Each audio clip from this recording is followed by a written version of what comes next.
सत्य निष्ठा के साथ शपथ लेता हूं कि विधि द्वारा स्थापित भारत के संविधान के प्रति इन पर डंडा रेलने के लिए मैंने मन बनाया है देश का गृह मंत्री बनने के लिए। सारे आसपास के पड़ोसी देशों से अच्छे रिलेशंस बनाने वेद लेके आया हूं। ये जाते ही ठास देता हूं। इसने आर्मी को कैसे डिसीजन हमारे देश को तैयार रहना चाहिए किसी भी हमले को काउंटर करने के लिए। जनरल साहब हमला हो गया। जनरल साहब कहते हैं अच्छा भैया मैं तो भिंडी उगा रहा हूँ। इन भी चीजों की जरूरत है इंडियन आर्म्ड फोर्सेस को, वो उन्हें दी जाए। बंदूक, मशीन गन, राइफल, एम्यूनेशन, गोली बारूद। इंडियन आर्म फोर्सेस को बंदूक, मशीन गन, कट्टे, सुतली बम। रेगुलर इंस्पेक्शंस कराई जाए ताकि कोई भी खराब हवाई जहाज या खराब हेलीकॉप्टर की वजह से आया बाबूजी। सिर्फ 8% लोगों के फायदे के लिए यहाँ पर क्यों पैसा खर्च किया जा रहा है? क्या करेगी? नमस्कार दोस्तों, स्वागत है आप सभी का। आप देख रहे हैं द खबरी शो। दोस्तों, ध्रुव राठी ने कुछ दिन पहले एक वीडियो बनाई थी जिसमें उसने कहा था कि अगर मैं भारत का प्रधानमंत्री बन जाऊं तो मैं देश को कैसे चलाऊंगा। इसके ऊपर उसने एक वीडियो बनाई थी। अब दोस्तों, इस वीडियो को लेकर डॉक्टर रिजवान अहमद ने ध्रुव राठी की जिस तरह से क्लास लगाई है, दोस्तों जितनी बुरी तरह से रोस्ट किया है, उसे देखने के बाद आप अपनी हंसी नहीं रोक पाएंगे, ये मेरा आपसे वादा है। दोस्तों, वीडियो बहुत मजेदार होने वाली है, आपसे अनुरोध अंत तक जरूर देखना। अगर आप चैनल पे पहली बार आए हैं या चैनल को अभी तक सब्सक्राइब नहीं किया है तो चैनल को सब्सक्राइब जरूर कर लेना। चलिए दोस्तों, मेन वीडियो स्टार्ट करते हैं। देख लेना सर, अब तक पूछेगा तो मालूम नहीं, देख लेना सर। क्या होता अगर मैं देश का प्रधानमंत्री होता तो?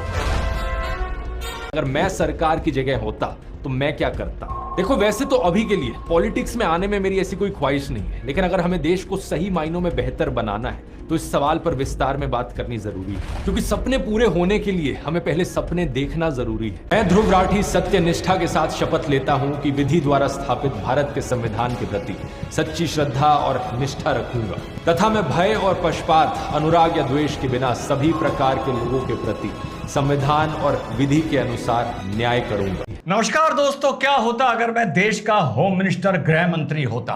अभी वैसे साथियों मेरा राजनीति में आने का कोई इरादा नहीं है, लेकिन सपने पूरे करने के लिए सपने देखने जरूरी हैं। तो आज मैं घोषणा करता हूं कि बहुत जल्द मैं राजनीति में आने वाला हूं, और जब माननीय राठी साहब, with due respect to all the Rathi brother and sisters, जब ये राठी साहब प्रधानमंत्री बन जाएंगे तो इन पर डंडा रेलने के लिए मैंने मन बनाया है देश का गृह मंत्री बनने के लिए। लेकिन शर्त इतनी होगी कि जब ये गृह मंत्री प्रधानमंत्री से मिलने जाएगा तो अंदर से जो चीखने की आवाजें आएंगी तो एनएसजी कमांडोज अंदर नहीं आएंगे, क्योंकि वो गृह मंत्री के अधीन होंगे। जब कम बकवास करेगा तो नोकदार जगह का इस्तेमाल करूंगा, लेकिन जब ज्यादा बकवास करेगा तो ठुड्डे का इस्तेमाल करूंगा। शर्त पहले बता चुका हूं, एनएसजी कमांडो जो गृह मंत्री के अधीन होंगे उनसे बता दिया जाएगा बस तुमको अंदर नहीं आना है।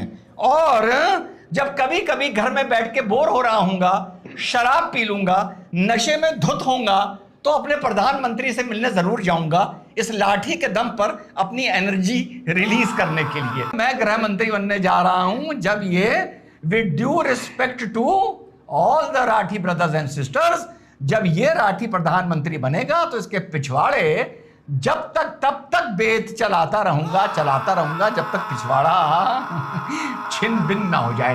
तो आगे सुनते हैं इसके आइडिये। जब ये प्रधानमंत्री बनेगा तो आइडिये कहां से लेके आएगा?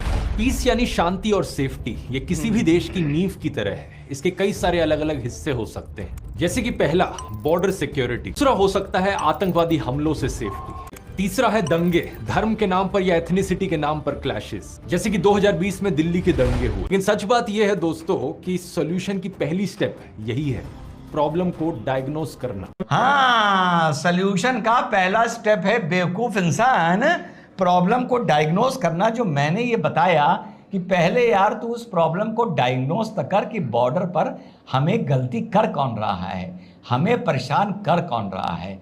1000 2000 इस देश के बाशिंदों ने किस मुल्क के बाशिंदों को जाके परेशान किया? बे जाहिल, जब तब नहीं किया तो अब नहीं करेंगे।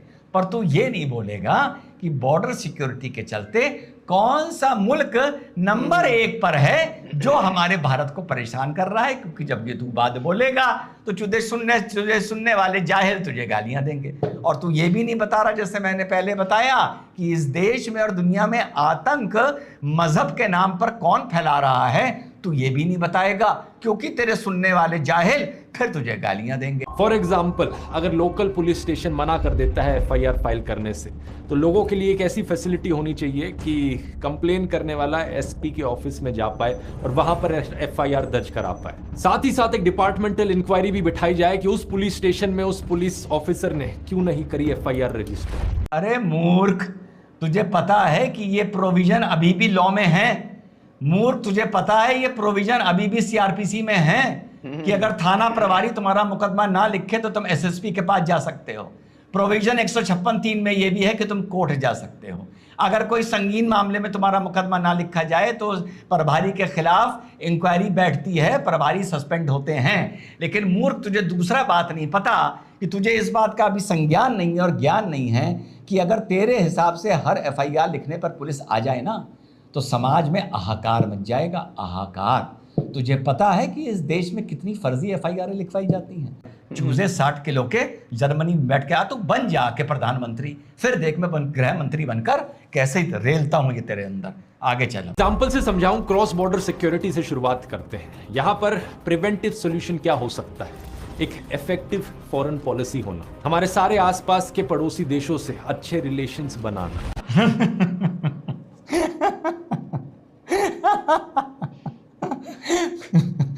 क्रॉस बॉर्डर सिक्योरिटी के लिए आपके भावी प्रधानमंत्री ने इस बात पर मैं शराब पी के घर जाता इस बात पर बोतल लगा कर मैं घर जाता और एनर्जी से कह देता, भैया अंदर मत आना, बैग लेके आया ये जाते ही ठांस देता जाते ही करके बस। उसके बाद कहता क्या बकवास कर रहा है। तो क्या कह रहा है साहब कि देखिए हम क्रॉस बॉर्डर जो सिक्योरिटी है उसको बड़ी आसानी से कंट्रोल कर सकते हैं। हम अपने जो पड़ोसी मुल्क हैं उनसे रिश्ते अच्छे कर लें। मैंने क्या बोला था?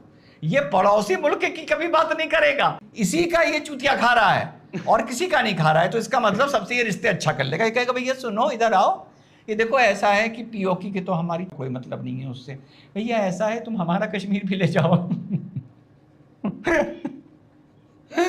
और ये चाइना से कहता है, चीनी अंकल ये बताओ कि आपको कहाँ कहाँ तक अंदर आना है? वो कहते भैया हमें अरुणाचल दे दो, थोड़ा नेपाल की इधर हमें उत्तर प्रदेश का हिस्सा दे दो, हमें अक्साई चिन्ह दे दो, हमें ये दे दो। तो कहता ठीक है अंकल ले जाओ, कोई हमें प्रॉब्लम नहीं है, हमसे रिश्ते अच्छे कर लो।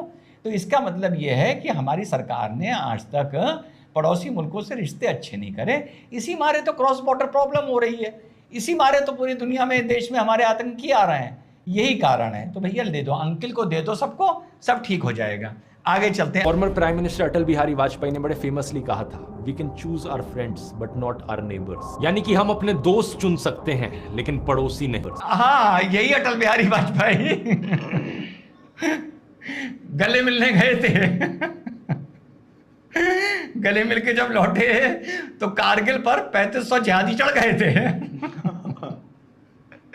बड़ा चूतिया आदमी है यार ये वाकई। आगे चलो। मेरी सरकार पूरी कोशिश करेगी कि सभी आसपास के देशों से अच्छे रिलेशंस बने ताकि कोई बॉर्डर क्लैशेस ना हमें देखने को मिले।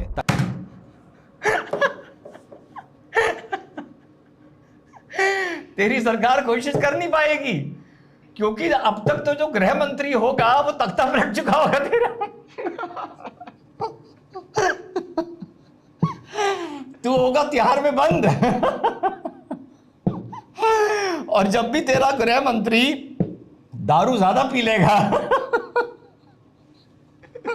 तो नशे में तिहाड़ आएगा, नशे में तिहाड़ आएगा, सबसे कह देगा सालों बाहर रहना और 10 हट्टे कट्टे कैदी बुलाएगा, कैदी कहेगा इधर आओ तुम सब, इधर आओ सब, चलो चालू हो जाओ चालू हो जाओ, ठीक है। और बाहर चीखने की आवाज कोई भी होगी तो कोई अंदर नहीं आएगा। गृह मंत्री खुद दरवाजे पर खड़ा होकर सुरक्षा दे रहा होगा तिहाड़ जेल की, नशे में धुत। और जो 10 कैदी होंगे उनको भी 1-2 पाउच पिला दूंगा कि बेटा सुबह तक रुकना मत, इसकी हालत छिन-भिन कर देना सुबह तक इतनी देर में तो मैं तख्ता पलट कर दूंगा इसका। आगे सुनो,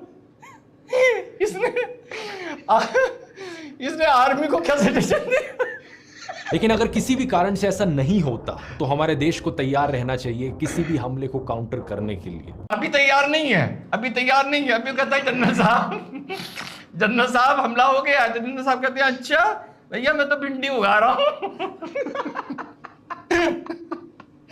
भैया तुम समझ लो जो करना। क्या जिन भी चीजों की जरूरत है इंडियन आर्म्ड फोर्सेस को वो उन्हें दी जाए। बंदूक, मशीन गन, राइफल, एम्यूनेशन, गोली बारूद। हाँ, इंडियन आर्म फोर्सेस को बंदूक और मशीन गन भी दी जाएगी।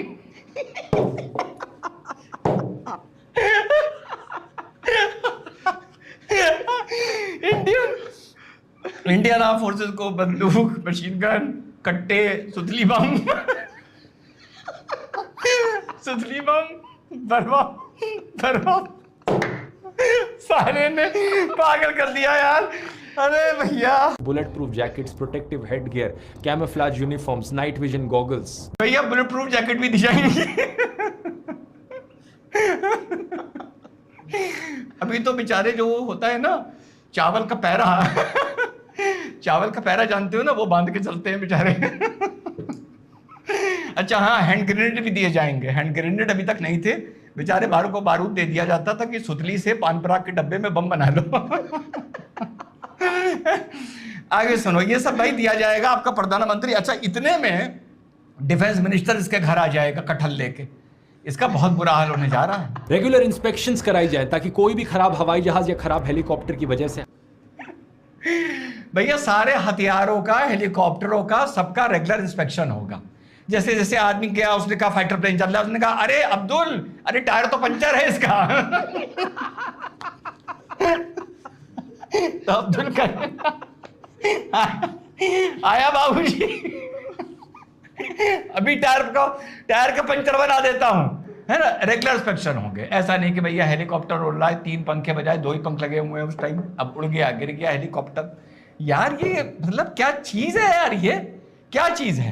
आगे सुनो, गडकरी भाई की सुनो। हाईवेज बनाने पर हमारी सरकार ऑलमोस्ट 2 लाख करोड़ रुपए खर्च करती है, जबकि इस आर्टिकल को देखिए। एनएफएचएस सर्वे के अनुसार सिर्फ 8% इंडियन परिवारों के पास गाड़ियां हैं। 50% लोग हमारे देश में अभी भी साइकिलों का, बाइक्स का या स्कूटर्स का इस्तेमाल करते हैं। सिर्फ 8% लोगों के फायदे के लिए यहाँ पर क्यों पैसा खर्च किया जा रहा है? क्या गडकरी, ये जाहिल को ये नहीं पता कि जो ट्रांसपोर्टेशन है, जो कमर्शियल ट्रांसपोर्टेशन है, उसमें देश की 71% ट्रेड होती है। ये इतना जाहिल है। 71% कमर्शियल ट्रांसपोर्टेशन, 100% इस देश में जो कमर्शियल ट्रांसपोर्टेशन होता है वो 71% हाईवेज पर होता है। गडकरी साहब भी डंडा लेके इसके घर आ जाए।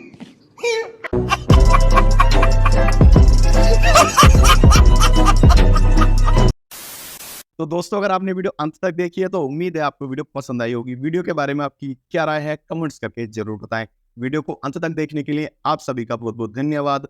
मिलते हैं वो जल्द अगली वीडियो में, तब तक के लिए जय हिंद, वंदे मातरम।